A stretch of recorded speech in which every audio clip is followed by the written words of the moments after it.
السلام عليكم إخواني أخواتي. عمرك سولتي راسك واش الطريق اللي كتمشي فيها كل نهار هي نيت اللي كترجع منها؟ قصة اليوم ماشي مجرد حكاية، هي كابوس عاشو ياسين، شاب كازاوي كيجري على طرف الخبز حتى لقى راسو كيوصل أغرب كوموند تقدر تخيلها في ديك الظلمة ديال غابة بوسكورة. تمن الطلبية كان غالي بزاف، ماشي بالفلوس ولكن بحاجة أخرى غتكتشفوها في آخر الفيديو.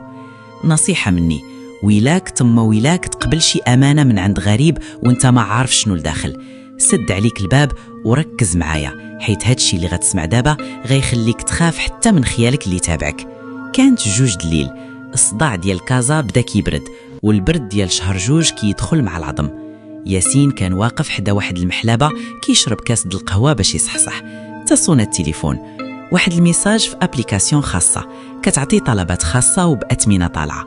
الطلب كان غريب، توصيل خنشة ديال التوب من وسط المدينة لواحد العنوان جهة غابة بوسكورة، الثمن 2000 درهم. ياسين فرك عينيه، 2000 درهم على خنشة هادي فيها إنة، ولكن جيبو كان خاوي والكرا تابعو. قال مع راسو المهم هي الحركة، اللي ليها. مشى للعنوان، لقى واحد الراجل لابس الكحل داير كاسكيطة مغطية وجهه، مد ليه الخنشة وقال ليه كلمة واحدة وصوته بحال يالله جاي من البير، وصلها وما تحلهاش ورزقك غتلقاه تما، وغبر وسط الزناقي. ياسين ركب على الموتور، دار الخنشة وراه وشد الطريق. غير وصل الدخلة ديال الغابة الجو تبدل، الضبابة بدات كتكاتف والضوء ديال الموتور بدا كيرمش بحال يالله شي حد كيقطع الخيوط ديال الضوء. العنوان اللي عطاه التليفون كان كيديه لواحد درب ميت، طريق عامرة غيص وحجر، حتى وقف قدام واحد الباب حديدي عالي مصدي، والفيلا اللي وراه كيبان غير النص ديالها، النص الاخر غارق في الظلام. نزل ياسين رجليه كيرجفوا، دفع الباب وصدر واحد الصوت ديال الزيار الحديد اللي كيقفز القلب. دخل لوسط الجردة، لقى الشجر كله كرم والاغصان ديالو بحال اليدين اللي باغا تخنقو. غير حط رجلو في العتبة ديال الصالون، الباب اللي وراه تصفق بجهد، طاق. الفيلا من الداخل كانت كترعد بالبرد، ما فيهاش تات، غير الغبرة والمرايات معلقين في كاع الحيوط. وسط الصالون لقى شمعة كحلة شاعلة وتحتها ورقة مكتوب فيها بدرجة قديمة: حط الأمانة وخذ رزقك من الحفرة اللي تحت الدروج. ياسين حط الخنشة ومشى كيجري جهة الدروج، لقى واحد الحفرة صغيرة، مد يديه باش يقلب على الفلوس، ولكن غير قاس القاع ديال الحفرة حس بواحد اليد باردة جلودها قاصحين، شدته من معصم يدو وجراته بجهد. ياسين غوت بكل جهده، نتر يدو هرب، غير دار وجهه لقى الخنشة اللي جاب بدات كتحرك، السنسلة بدات كتحل بوحدها ببطء شديد، خرج منها راس وبدا كيخرج الجسم كله. الصدمة هي أن ذاك الجسم كان لابس نفس حوايج ياسين وعنده نفس الملامح، ولكن وجهه كان شاحب بحال الجير وعينيه كلهم كحلين ما فيهمش النيني. ياسين ما بقاش عارف واش هو في حلم ولا حقيقة، طلع كيجري للدور الأول وكل بيت كيدخلو كيدق فيه الساروت من برا.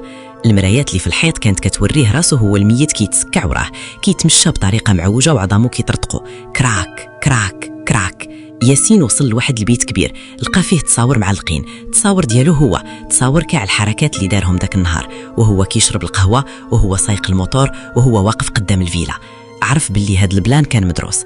فجأة داك الخيال اللي كيشبه ليه وقف قدام الباب وقال بصوت كيشبه لصوت الريح: شحال هادي وانا كنتسنى هاد اللحظة باش نرجع لبلاصتي وانت تاخد بلاصتي هنا.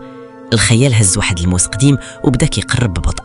ياسين لقى راسو محاصر، ما بقاش ليه غير الشرجم، لاح راسو من الشرجم وهو كيقرأ آية الكرسي في خاطره. طاح ياسين فوق واحد الكومة ديال الرملة، ناض كيجري والموت بين عينيه، ركب الموتور وديمارا وبدا كيهرب وهو كيشوف وراه. وصل للطريق الكبيرة، بان ليه بريان ديال الجدرمية، وقف عندهم وهو كينهج، حوايجه مقطعين وحالته حالة.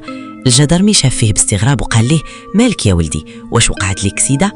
ياسين مد ليه البطاقة الوطنية وقال ليه: عتقوني، واحد خينا كيشبه ليا بغى يقتلني في ديك الفيلا. الجدرمي هز لاكارت، شاف التليفون اللي عنده، وجهه رجع صفر.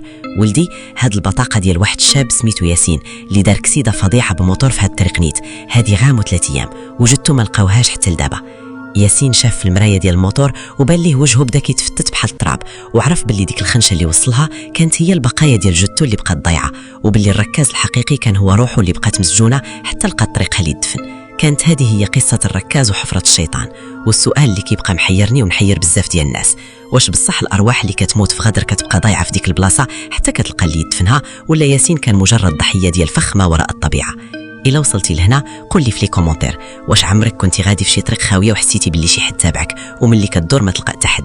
إلا عجبكم هذا المحتوى وشتي بلي القصة تستاهل ما تنساش تدعمنا بلايك ومتابعة باش يوصلك الجديد ديال قصص الرعب المغربية اللي كتحبس الأنفاس، وبارطاجي الفيديو مع أصحابك اللي كيعجبهم التحنيش والخوف، وخلينا نشوفوا شكون فيهم غيقدر يكملها حتى الآخر.